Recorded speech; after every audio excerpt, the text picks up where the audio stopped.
बात भी कही ना कि भारत को कई अरब डॉलर की रक्षा बिक्री करेंगे। शाजिया इल्मी केवल किसी एक मुद्दे पर नहीं शाजिया जी, कई मुद्दों पर बात हुई है। और सबसे अच्छी बात यह है कि तहव्वुर राणा हो या बांग्लादेश जैसे मुद्दे हो, कहीं प्रधानमंत्री मोदी ने उसका जिक्र नहीं किया, लेकिन क्योंकि राष्ट्रपति ट्रंप समझ रहे थे कि भारत के लिए प्राथमिकता क्या है, उन्होंने खुद उस बात का जिक्र किया और कहा कि हम तैयार हैं तहव्वुर राणा को भारत भेजने के लिए। बिल्कुल। और जो मैंने अभी भी एक कमेंट सुना, मुझे लगता है उससे ज्यादा ऊल जलूल कोई कमेंट हो नहीं सकता।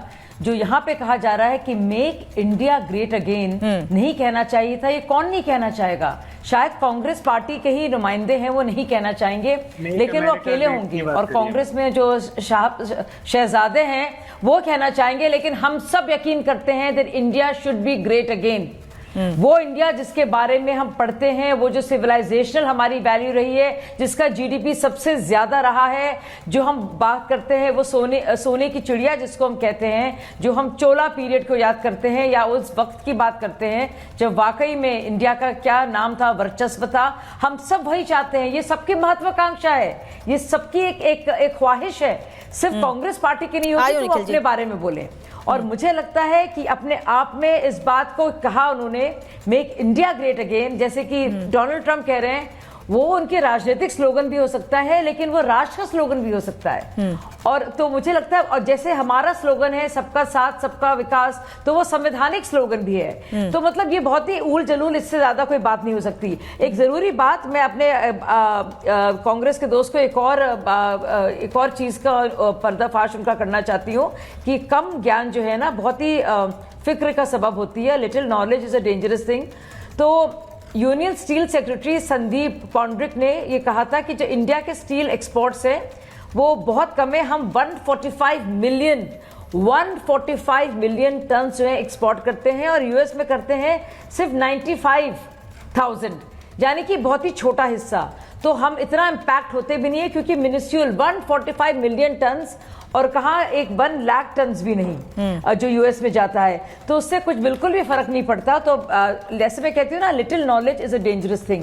लेकिन उन सबसे हटकर आप देखिए क्या रवैया है ट्रंप का मोदी जी की तरफ। और बात सिर्फ कुर्सी की नहीं है, या फिर ये कहना नहीं है आई मिस यू सम्मान फ्रेंड, और ये भी नहीं अपने आप में सम्मान की है, जो भारत को समानता के साथ, गर्मजोशी के साथ और एक दोस्ताना नजरिए से देखा जा रहा है, इक्वल्स की तरह। मुझे अपने लगता है अपने आप में कि वाकई में बहुत ही फख्र की बात है हर एक हिंदुस्तानी। और सबसे बड़ी बात ये कि ये सम्मान एक राष्ट्राध्यक्ष के तौर पर प्रधानमंत्री मोदी का तो था ही, साथ ही साथ ये सम्मान भारत के लिए भी था। कर्नल सिंह आपको सिखा रहा, मैं प्रेम जी से एक सवाल ले लूं, जो बात शाजिया इल्मी कह रही है मैं उसी को आगे बढ़ाऊंगी। राष्ट्रपति ट्रंप ने एक बात कही, चीन, भारत, रूस, अमेरिका, मैं ये चाहता हूं कि ये देश एक साथ आए। एक समय ऐसा था कि दुनिया की महाशक्तियों में रशिया, चाइना, अमेरिका का नाम आता था और ये तीनों कंट्रीज हमेशा अपने आप को सबसे मजबूत रखने की बात कहते थे, कभी भी भारत का जिक्र वहां नहीं होता था। लेकिन अब इन तीनों देशों के साथ भारत भी खड़ा हुआ है, यानी अमेरिका खुद भारत को एक महाशक्ति के तौर पर काउंट करने लगा है। प्रेम जी देखिए, पिछले बीते 24 घंटे में कुछ घटनाएं घटी हैं जो अमेरिका, रूस और चाइना के इर्द गिर्द है, उस पर ध्यान देना बहुत ज़रूरी है। एक तो यूक्रेन को लेकर घटना घटी है। नाटो के महासचिव ने, जनरल सेक्रेटरी ने कहा कि हमने प्रस्ताव ही नहीं दिया था नाटो में यूक्रेन को आने का। अच्छा। फिर अमेरिका और रूस के बीच जो बातचीत चल रही है युद्ध विराम को लेकर, उसमें जेलेंस्की ने कहा कि हमें छोड़कर, हम यूक्रेन को छोड़ करके ये कैसी शांति वार्ता हो रही है, ये एक सवाल उठाया। इसके बाद रूस ने शी जिनपिंग और डोनाल्ड ट्रंप दोनों को 9 मई के दिन वहाँ उनका एक सेरेमनी होता है, उसमें न्योता दिया। एक और बड़ी गंभीर घटना है, बड़ी घटना है। और इसी के साथ साथ आप देखेंगे आज के दिन चेरनोबिल में न्यूक्लियर प्लांट जो है उस पर ड्रोन से अटैक भी हुआ है रूस का, ये भी बड़ी घटना है। यानी जियोपॉलिटिकल सिचुएशन जो है बहुत रैपिडली चेंज हो रही है। और ये हो क्या रहा है, इसके मतलब को समझने की ज़रूरत है कि रूस को अब एक तरह से छोड़ दिया जाएगा कि यूक्रेन का सौदा कर लिया जाएगा कि जो चाहे रूस यूक्रेन के साथ करे, अमेरिका चाहे गाजा को हड़प ले और चाइना को भी ये आज़ादी दी जाएगी। ये जो ट्रायंगल बन रहा है, ये ट्रायंगल सेकेंड वर्ल्ड वार के समय जर्मनी, इटली, जापान का जैसा ट्रायंगल था वो बन रहा है। और इस ट्रायंगल की शक्ति देखिए, इस क्योंकि अमेरिका का लगभग, अमेरिका और चाइना का 40 ट्रिलियन डॉलर की इकोनॉमी, अगर यूरोपीय यूनियन जोड़ लीजिए तो 60% हो जाता है। तो बाकी 40% में जो कोई कंट्री ऐसी नहीं, उसमें सबसे नहीं, मैंने आपसे सवाल क्या पूछा था प्रेम जी, आप शायद मेरा सवाल सुन या समझ नहीं पाए हैं। समय कम है, चाहती हूँ लिमिटेड टाइम में सारे आंसर हो जाए। मैंने पूछा कि एक महाशक्ति के तौर पर अमेरिका भारत को गिनने लगा है, मेरा सवाल ये था। वही चीन, तो मैं कह रहा हूं, जब रशिया 40% और अमेरिका के साथ है जीडीपी दुनिया का, अमेरिका, यूरोपीय यूनियन और चाइना को छोड़कर, और उस 40% में सबसे सशक्त भारत है जिसकी इकोनॉमी 4 ट्रिलियन भी नहीं है। तो महाशक्ति कहां होने का सवाल होता है? वो तीनों दुनिया को बांटने में लगे हैं, भारत को महाशक्ति के रूप में कहां ऑर्गेनाइज कर रहे हैं? नहीं तो फिर कर्नल सिंह ये बात क्यों कह रहे हैं ट्रंप, राष्ट्रपति ट्रंप ये बात क्यों कह रहे हैं कि मैं चाहता हूं चारों देश एक साथ आए? नहीं, इस बात का क्या मतलब होता है? फिर जल्दी बोलिए, जल्दी कंप्लीट करिए।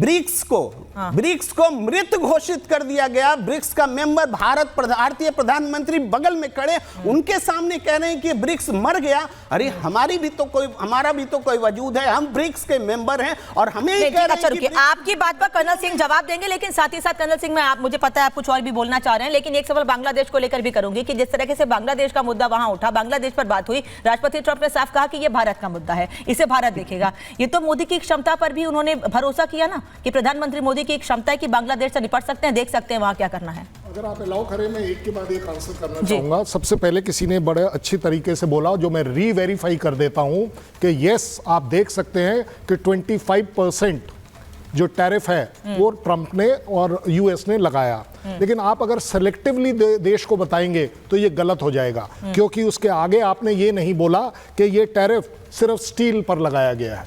आप एक एक्सट्रीम को लेकर चल रहे हैं। आपको मैं उसके साथ साथ दूसरा भी बता दे रहा हूं, जो हमारा इंडस्ट्रियल गुड्स है उसके ऊपर 2.0% इज दी टैरिफ। इसको नहीं बता रहा कोई, और एग्रीकल्चर गुड्स के ऊपर है ही नहीं, ये कोई नहीं बता रहा। देखिए, बात करें सही हो, पूरी हो, वो ज़्यादा बड़ी बात है। जहाँ तक आपने बात करी है कि बांग्लादेश की, देखिए बांग्लादेश एक दुनिया का वो एग्जाम्पल है जहाँ भारत ने उसे आज़ाद किया। हमारे पास ऑप्शन था, हम दादागिरी कर सकते थे, हम उसको अपना एज पार्ट ऑफ इंडिया बना सकते थे। उस समय की डिमांड भी आई थी कुछ लोगों की तरफ से, लेकिन इंडिया ने ऐसा नहीं किया। उसको एक इंडिपेंडेंट देश, प्रॉस्परस देश बनने दिया, उसको सपोर्ट किया। जो बात चल रही है, क्यों? क्योंकि Bangladesh got into a problem for whatever reason. ज्यादा बड़ी बात यह है कि वहां सबसे बड़ी प्रॉब्लम करी किसने? जमात ने करी। जमात कहां से पैदा हुई, कहां से सपोर्ट हुई? पाकिस्तान आईएसआई से हुई। ये मेरे शब्द नहीं है, ये पाकिस्तान का कहना है, ये जमात का कहना है। ये अदरवाइज आप एक बात बताइए, रातों रात सबसे पहला एक्शन लिया जाता है कि जमात जो बैंड है वो उसको खोल दिया गया। क्यों भाई? ये तो जमात पता नहीं कितने टाइम से बैन है, आपने आते ही कैसे खोल दिया? एक सप्ताह भी नहीं लगाया आपने, 5वें दिन आपने उसके ऊपर से जो हटा दी जो रेस्ट्रिक्शंस थी। इसका मतलब है कि ट्रंप ये जरूर जानते हैं कि अगर इस एरिया में सिचुएशन को कंट्रोल में रखना है तो भारत को साथ लेकर चलना पड़ेगा, भारत को एक जिम्मेवारी देनी पड़ेगी। अगर भारत एस्पायर कर रहा है कि हम भी एक महापावर बने, तो अपने आप में जब तक इस तरह के छोटे चीजों से नहीं उभरेगा तो बड़ी काम कैसे करेगा? मैं नहीं